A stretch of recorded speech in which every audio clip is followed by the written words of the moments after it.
नमस्कार दोस्तों, आज हम बात करते हैं हमारे जो पॉलिटी सीरीज में चल रहा है, दैट इज़ हम पढ़ रहे हैं historical underpinnings and evolution of the constitution.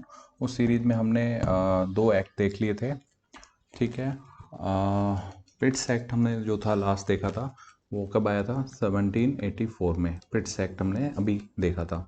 ठीक है, आज हम बात करते हैं नेक्स्ट एक्ट की, जो कि है चार्टर एक्ट ऑफ 1793।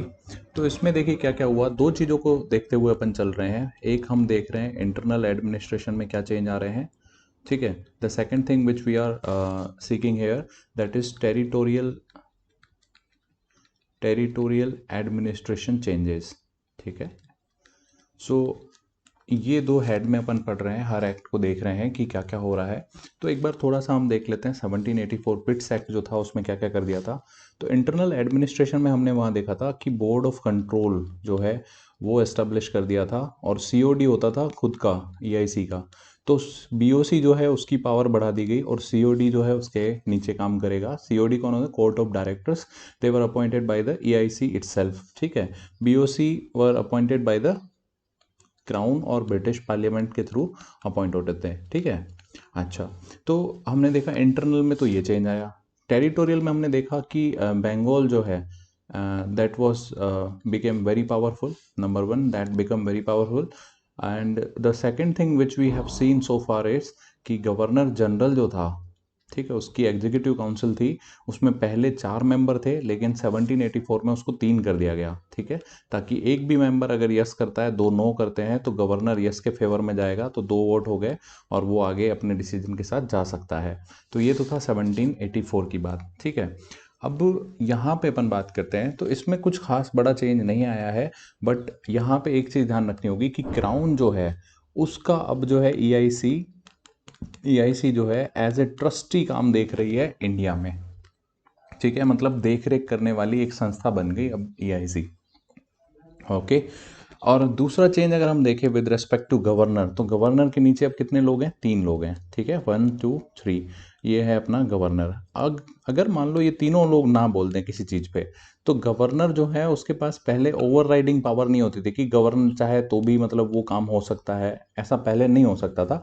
लेकिन इस एक्ट के थ्रू उसको क्या दे दी गई? ओवर राइडिंग पावर्स दे दी गई। ठीक है, तो ये दूसरा चेंज यहाँ पे हमें देखने को मिला। सेकंड था हमने देखा था कि जो बॉम्बे एंड मद्रास थे, Bombay and Madras, they were now under the control of Bengal. ठीक है, बंगाल, तो यहाँ पे होता था गवर्नर जनरल ऑफ बंगाल। ठीक है, तो इनके अंडर में होते थे। लेकिन in which matters they will be under the Bengal, in which other matters it will not be under the control of Bengal. It was quite इतना क्लियर नहीं था, थोड़ा सा वेग था।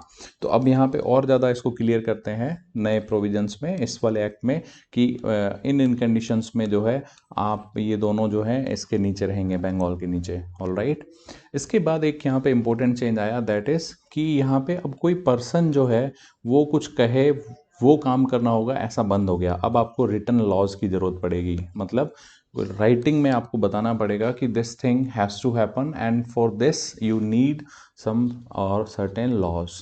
ठीक है, तो एक यहाँ पे ये इम्पोर्टेंट चेंज आता है। ठीक है, इसके बाद अपन देखते हैं कि इस एक्ट के थ्रू एक और इम्पोर्टेंट चीज़ हुई, that is revenue affair and judicial functions जो हैं दोनों को अलग किया गया। ठीक है, और इसी के बाद से माल अदालत जो थी, माल अदालत कौन होती थी? कलेक्टर के अंडर में बैठती थी। तो जो रेवेन्यू मैटर्स को हैंडल करती थी वो धीरे धीरे डिसअपियर होने लगी, कम होने लगी। ठीक है, क्यों? क्योंकि रेवेन्यू और जुडिशियल फंक्शंस को क्या किया गया, यहाँ से सेपरेट किया जाने लगा। ठीक है, इसके बाद एक इम्पोर्टेंट है जो ये प्री वगैरह में कहीं भी पूछ सकते हैं, जो ईआईसी है वो जो है किसी भी यूरोपियन को या अपने लोगों को जैसे ट्रेड करना है तो वो लाइसेंस देती थी। ठीक है, तो ट्रेड के लिए क्या देते थे? लाइसेंस। ठीक है, तो इस लाइसेंस को बोलते थे अपन कंट्री ट्रेड या फिर प्रिविलेज। तो this power was still with the company, so company can issue the licences to any person in India. ठीक है, कि उनको जब ट्रेड करना है तो उनको कंट्री ट्रेड या प्रिविलेज देते थे। तो अगर कहीं पे क्वेश्चन आता है कि व्हाट वाज कंट्री ट्रेड और प्रिविलेज, तो आप ध्यान रखना कि ये एक लाइसेंस था कि आप ट्रेड कर सकते हो, और ये कौन देती थी? EIC ही देती थी।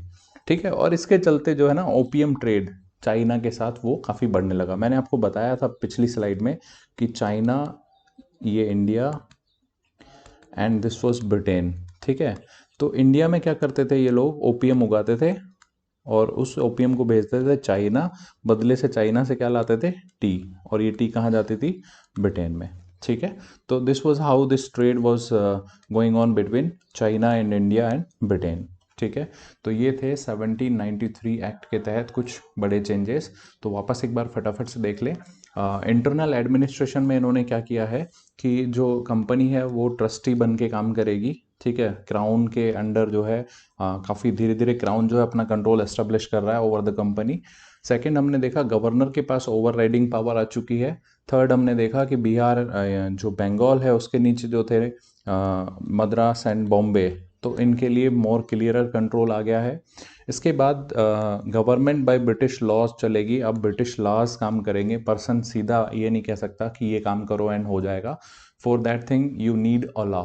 ठीक है, इसके बाद हमने देखा कि रेवेन्यू एंड जुडिशियल फंक्शंस जो हैं they are now separated, and for this reason these माल अदालत्स were disappearing at a very faster rate. ठीक है, माल अदालत में कलेक्टर बैठता था और रेवेन्यू कोर्ट की तरह ये काम करती थी, तो ये धीरे धीरे कम होने लगी। इसके बाद ये बहुत इंपॉर्टेंट है, दैट इज कंट्री ट्रेड और प्रिविलेज। ये कौन देता था? तो you have to remember that कि EIC was the authority that can provide you a licence to trade with, है ना। तो इनको बोलते थे अपन कंट्री ट्रेड और प्रिविलेज। ठीक है, ये हमने देखा 1793 का एक्ट। इसके बाद हम बात करते हैं 1813, एक्ट ऑफ 1813। अब यहाँ पे देखिए एक्ट ऑफ 1813 में क्या हो रहा है कि जो ब्रिटिश क्राउन है वो अपना EIC पे कंट्रोल को क्या कर रहा जा रहा है? स्ट्रॉन्ग किया जा रहा है। तो पहली चीज़ है कि स्ट्रेंथनिंग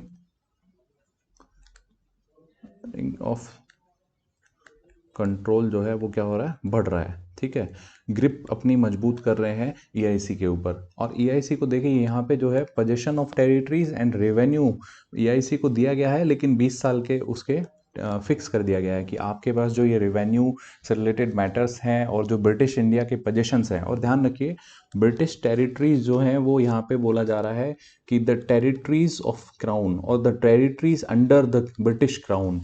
तो इसका मतलब now they are constitutionally saying कि ये हमारे पोजीशंस हैं। तो ब्रिटिश पोजीशंस जो हैं उनको पहली बार यहाँ पे एक्सप्लिसिटली मेंशन किया गया।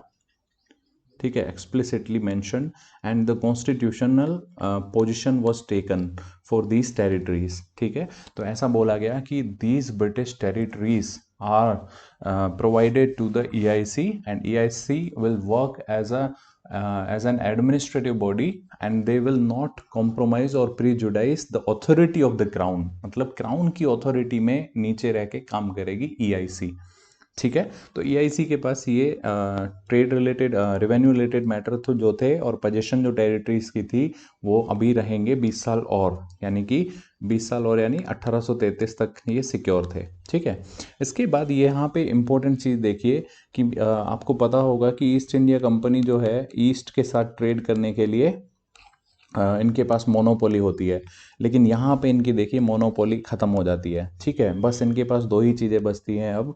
एक तो है ट्रेड इन टी, मतलब ट्रेड इन टी, एक तो ये सिर्फ और सिर्फ EIC करेगी, और दूसरा ट्रेड विद चाइना, ये भी किसके पास है? ट्रेड विद चाइना, ये भी किसके पास है? EIC के पास ही है। तो ये ध्यान रखना है आपको कि मोनोपोली जो है वो एंड होना स्टार्ट होती है 1813 में। ऑलराइट, इसके बाद जो है हमने देखा था कि अगर इंटरनल एडमिनिस्ट्रेशन की हम बात करें तो वहाँ पे आपने देखा होगा कि एक BOC इंट्रोड्यूस किया था पिट्स एक्ट के थ्रू। ठीक है, पिट्स एक्ट आया था 1784 में।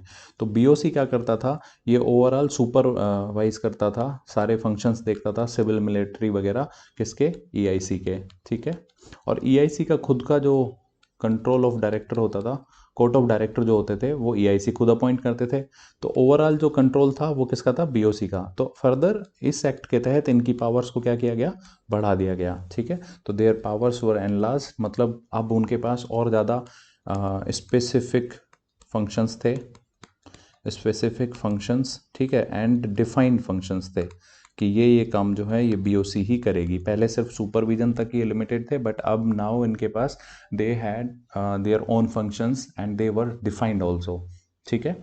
इसके बाद अगर हम बात करें तो यहाँ पे देखिए एक इम्पोर्टेंट चीज़ है कि regulation made by the councils of Bombay, Madras and Calcutta, जो भी रेगुलेशंस बनेंगे they are to be laid before the British parliament, मतलब ब्रिटिश पार्लियामेंट के पास वो जाएंगे, जो भी रेगुलेशन यहाँ पे बनेंगे इंडिया की इन तीनों प्रोविंसेस में, तो वो जाएंगे ब्रिटिश पार्लियामेंट के पास एंड यहाँ से पास होके आएंगे, ठीक है। इसका मतलब आप समझ रहे हैं ना कि धीरे धीरे ब्रिटिश पार्लियामेंट जो है वो अपना कंट्रोल बढ़ा रही है, not only on the EIC but also the positions held in India, ठीक है। So this is a one more step towards the centralisation. हम धीरे धीरे सेंट्रलाइजेशन कर रहे हैं, पावर्स को अक्यूमुलेट कर रही है, अकोमोडेट कर रही है ब्रिटिश क्राउन और ब्रिटिश पार्लियामेंट, ऑलराइट।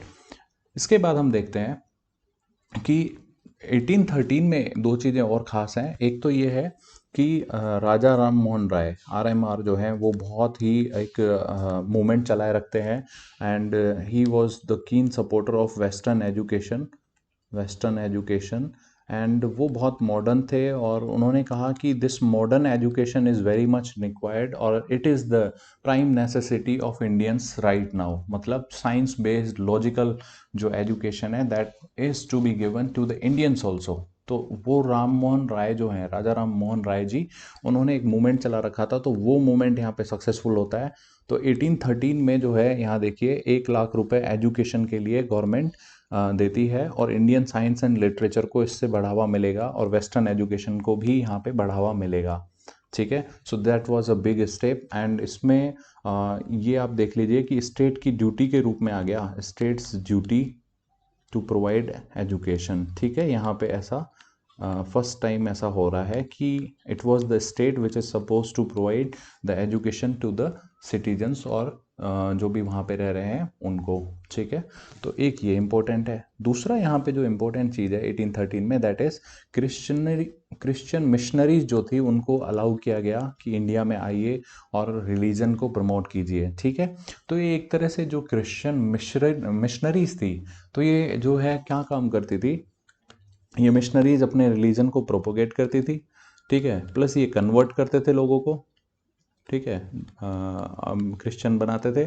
उसके अलावा ये एक लाइफ स्टाइल सिखाते थे जो ब्रिटिशर्स के लिए हेल्पफुल थी, मतलब जैसे इंग्लिश सिखा दी आपको, प्लस ऐसी चीज़ें यूज करना सिखाई जो ब्रिटेन बनाता हो, तो वो आप एक तरह से मार्केट बेस दे रहे हैं।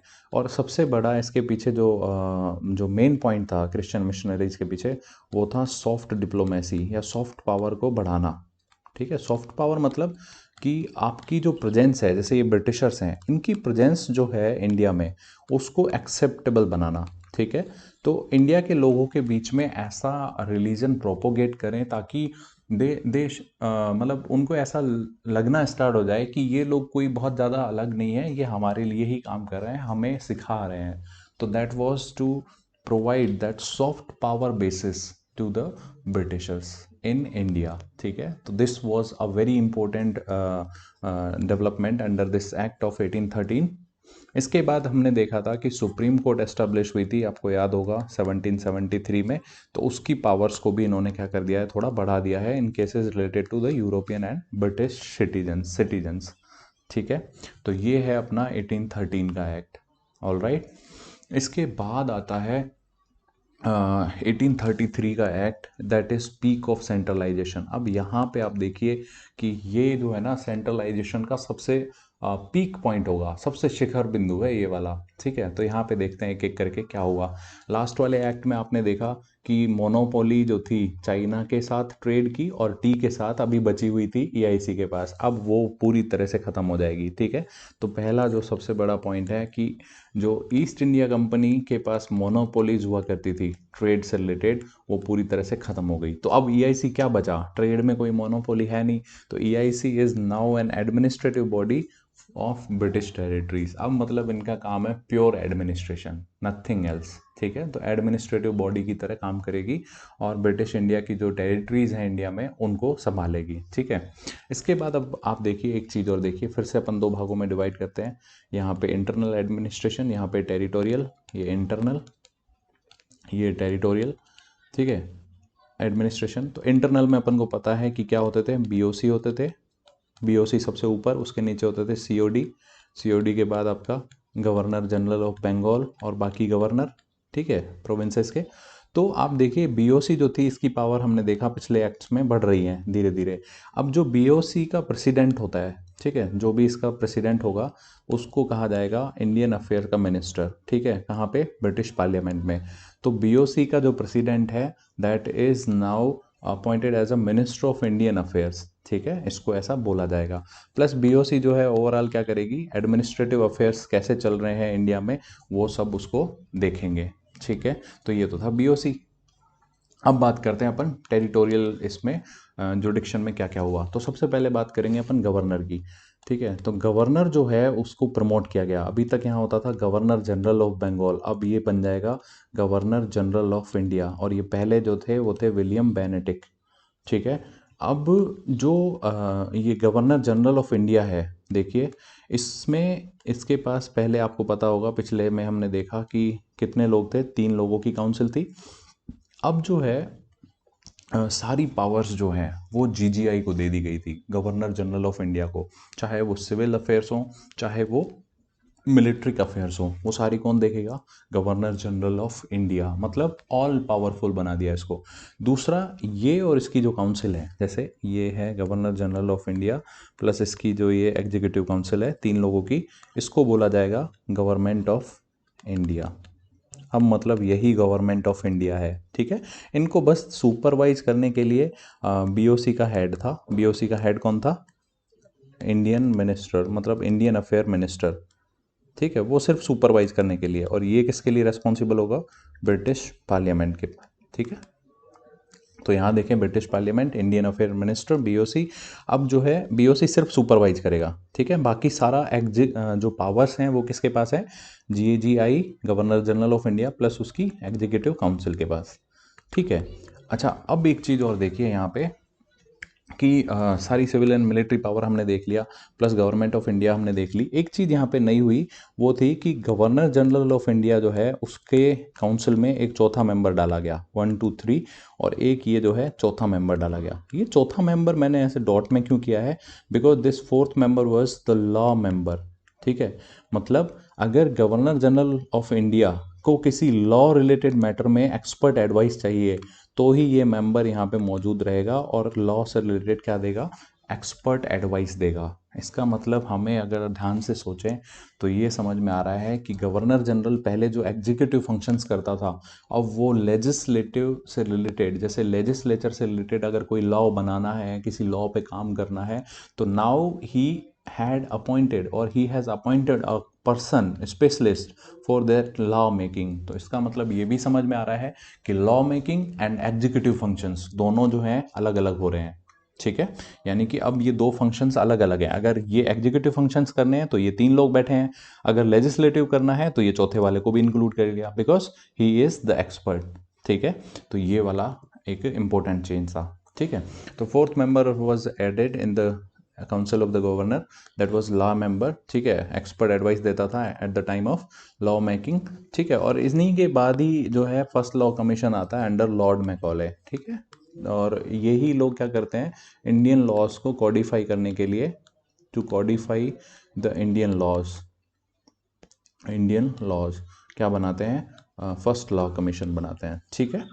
इसके बाद हमने देखा कि it was a kind of symbol as the beginning of separation of legislative and executive powers. क्यों, मैंने बताया ना आपको कि गवर्नर जनरल है, अगर एग्जीक्यूटिव फंक्शंस डिस्चार्ज कर रहा है तो 1 2 3, लेकिन अगर उसको लेजिस्लेटिव फंक्शंस भी चाहिए तो ये फोर्थ मेंबर, ठीक है। तो एक तरह से ये सेपरेशन स्टार्ट हो गया है, जो आजकल हम देखते हैं क्लियरली जो अवेलेबल है, लेजिस्लेचर एंड एग्जीक्यूटिव में डिफरेंस आजकल तो बहुत क्लियर है, बट पहले जो है ये यहाँ से स्टार्ट हुआ था, ठीक है। तो यहाँ से स्टार्ट होना स्टार्ट हुआ था, ऑलराइट।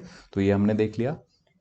इसके बाद हम देखते हैं, मैंने आपको सबसे पहले जब हमने बात स्टार्ट करी थी 1833 की, so the first point was the peak of centralisation. तो देख रहे हैं हम पीक कैसे है, जीजीआई जो है वो पूरा पावरफुल बना दिया गया है। अब और देखिए कैसे पीक हो रहा है। It was also the beginning of real colonisation. क्यों? क्योंकि यहाँ पे अब ब्रिटिशर्स जो थे वो easily can travel to India and can also settle into the India. ठीक है, तो इनके लिए बहुत इजी हो गया, ब्रिटिश जो थे उनको फ्री मतलब पास दे दिया गया कि आप जाओ इंडिया में जाके बसो।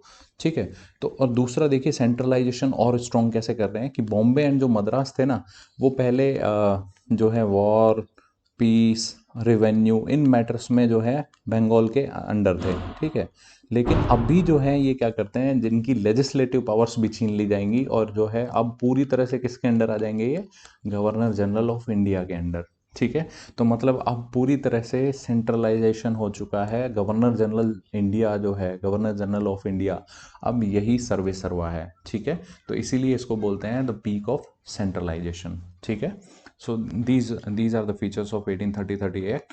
What is the significance of this 1833 act? तो उसमें अगर हम बात करें तो सबसे पहली बात है कि इस एक्ट ने बोला था कि Indian should be provided a chance of employment under EIC. तो this was the first act जिसने ऐसा बोला था कि इंडियन जो है उनको भी चांस देना है। बट डेफिनेटली आपको पता है जो कोर्ट ऑफ डायरेक्टर्स हैं, अच्छा इन्होंने एक और इस एक्ट के अंडर प्रोविज़न था कि जो सिविल सर्विसेज हैं उसमें इंडियंस को भी भर्ती करो। बट जो ये कोर्ट ऑफ डायरेक्टर्स हैं इन्होंने बहुत अगेंस्ट में एजिटेशन किया, तो ऐसा कुछ हो नहीं सका। ठीक है, but this was the first step to initiate this kind of initiative कि ऐसा होना चाहिए। सेकंड जो थिंग थी जो बहुत इंपॉर्टेंट थी, दैट वाज इस एक्ट में था कि provision to end the slavery, मतलब स्लेवरी को आपको ख़त्म करना है, ऐसे इसमें प्रोविजंस थे। और फाइनली 1843 में जाके ये ख़त्म भी हो जाती है। इसके बाद अगर हम बात करते हैं कि इन्होंने रूल्स बनाए कि कैसे क्रिश्चियन जो मिशनरीज़ हैं वो आप एस्टेब्लिश करोगे और क्या उनके लिए रेगुलेशंस होंगे, ये सब इन्होंने इस एक्ट के अंडर बना दिया। ठीक है, तो हमने जो अभी तक देखे ये 3 एक्ट देखे। इसमें भी सबसे जो लास्ट में हमने देखा 1833, है ना। तो अ, आज के लिए इतना ही आई थिंक। इसके बाद हम वापस लाएंगे इन एक्ट्स को। ठीक है, आगे फर्दर पढ़ेंगे। तब तक के लिए जय हिंद, जय भारत, नमस्कार।